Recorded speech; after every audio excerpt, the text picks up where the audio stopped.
LifeLock, how can I help? The IRS said I filed my return, but I haven't. 1 in 4 tax-paying Americans has paid the price of identity fraud. what do I do? My refund, though. I'm freaking out. Don't worry, I can fix this. LifeLock fixes identity theft guaranteed and gets your money back with up to $3 million in coverage. I'm so relieved. No problem. I'll be with you every step of the way. 1 in 4 was a fraud-paying American.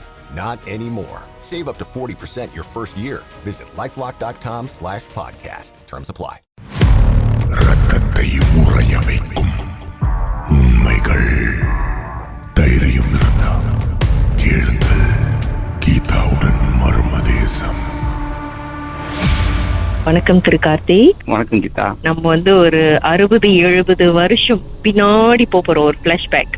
Okay, எங்க தாத்தாக்கும் ஒருவருக்கும் ஏற்பட்ட பகை. அப்படின்னா எப்படி பகைனா, எங்க தாத்தா ஒரு எம்மர் போரோ பண்ணியிருக்காரு. எம்மர் போரோ பண்ண கையோட அது என்ன நடந்துருச்சுன்னா, அந்த கொடுத்தவர் என்ன சொன்னாரு, எங்க தாத்தா கொடுக்கல அந்த எம்மர். எங்க தாத்தா கொடுத்துட்டாரு. ஆனா அவரு என்ன சொல்றாரு, கொடுக்கல நீங்க கொடுக்கலன்னு. அப்ப 2 பேத்துக்கும் பெரிய கை கலப்பு வந்துருச்சு.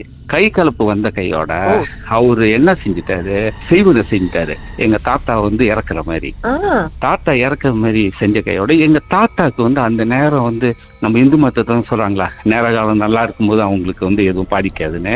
அந்த வகையில பார்க்கும்போது எங்க தாத்தாக்கு பாதிக்கல.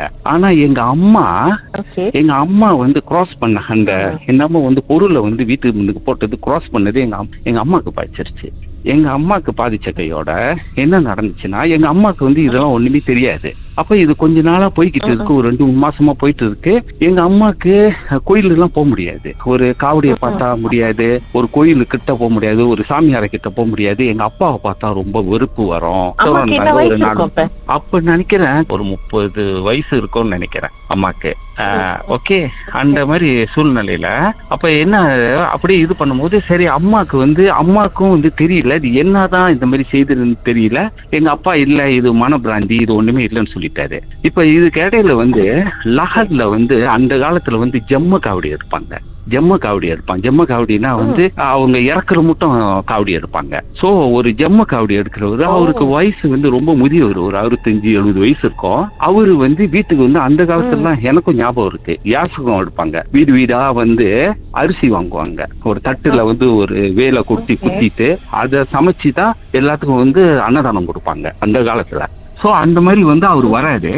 வரும்போது எங்க அம்மாக்கு உள்ளுக்கு சமைச்சிட்டு இருக்காங்க, அளவுக்கு மீறின பயம், அவங்க அறியாம உயிர் போற பயம் அவங்களுக்கு. எங்க அப்பா சொன்னாரா, நீ போயிட்டு வெளியே போயிட்டு அந்த அரிசி போடுன்னு. எங்க அம்மா போக முடியாது, நீ போன்னு கத்திருக்காங்க. அப்ப எங்க அப்பாக்கு என்ன ரொம்ப வேற ஸ்ட்ரேஞ்சா இருக்கு எல்லாமே சொல்லிட்டு வெளியே போன கையோட அந்த முதியவர் அவரு அந்த ஜம்ம காவடிக்காரு அவர் என்ன சொன்னாராம், ரோத்தான ஷோல்டர்ல வச்சு பிடிக்கக்கூடிய ஒரு சுத்தி மருகு ஒன்னே ஒண்ணு சொன்ன, என்ன பார்த்து நீ பயப்படுறியா, உன்னை நான் பாத்துக்கிறேன், 48 நாள் சென்று உன் மனைவியை கூட்டிட்டு வாடான்னு சொல்லியிருக்காங்க. அப்ப எங்க அப்பா கேட்டிருக்காரு, என்னன்னு ஏவல் வச்சாச்சுடா, இது மேல இருக்குடா பெரிய ஆசாமின்னு சொல்லி இருக்காரு. சொன்ன கையோட அப்பாவுக்கு அப்பதான் எல்லட் ஆகிருக்காங்க. அம்மா சொல்றாங்க, அந்த ஜின்னு அப்படி பயப்படுதான் அவரை பார்க்க. போயிட்டு கட்டில் கீழே போய் பூந்துட்டாங்க. அம்மா பயம், அவ்வளவு பயம். அப்புறம் 48 நாள் சென்று அப்பா அவரை போய் பாக்குறதுக்கு கூட்டிட்டு போயிருக்காரு. கூட்டிட்டு போகும்போது அவர் என்ன செஞ்சாராம், உடம்புலயே உள்ளுக்கு இருக்கு அந்த ஆசாமி. நான் எடுக்க மாட்டேம்மா அப்பா, நான் எடுக்க மாட்டேன், இந்த விஷயம்லாம் செய்ய மாட்டேன். ஆனா என் சக்தியால இந்த ஜின்னை உடல் ஓட்டு என்னால விளையாக்க முடியும், ஆனா முழுமையா என்னால எடுக்க முடியாதுன்னு சொல்லியிருக்காரு. அப்ப இவரு என்ன செஞ்சிருக்காரு, ஒரு முடி கயிறு கட்டி 48 நாள் விரதத்துல இருந்த அந்த முடி கயிறை கட்டி இருக்காங்க. கட்டின கையோட தான் ஆரம்பிச்சுச்சு எங்க அம்மாக்கு பிரச்சனை. என்ன நடந்துச்சுன்னா, எங்க அம்மா வீட்டுல இருக்கும் போது கண்ணடியில கண்ணு தெரியுமா, ஒரு பெரிய கண்ணு. ஆனா அந்த கண்ணு சில்லி ரெட் கலர்ல இருக்குமா. அப்ப இன்னொன்னு, அந்த இடத்துல எங்க அம்மா இருக்கிற இடத்துல என்னமோ ஒரு ரெஃப்ரிஜரேட்டர் திறந்தா எப்படி இருக்கும், அப்படி குளுமையான ஒரு சூழ்நிலை. அப்படிப்பட்ட ஒரு சூழ்நிலை அவங்களுக்கு இருக்குமா, அப்படியே குளுன்னு இருக்குமா. என்னடா அப்படியே இருக்குன்னு அப்புறம் என்ன செய்யுமா, டப்புன்னு இப்படி பார்த்தா பின்னால் ஆளு நிக்கிற மாதிரி இருக்குமா.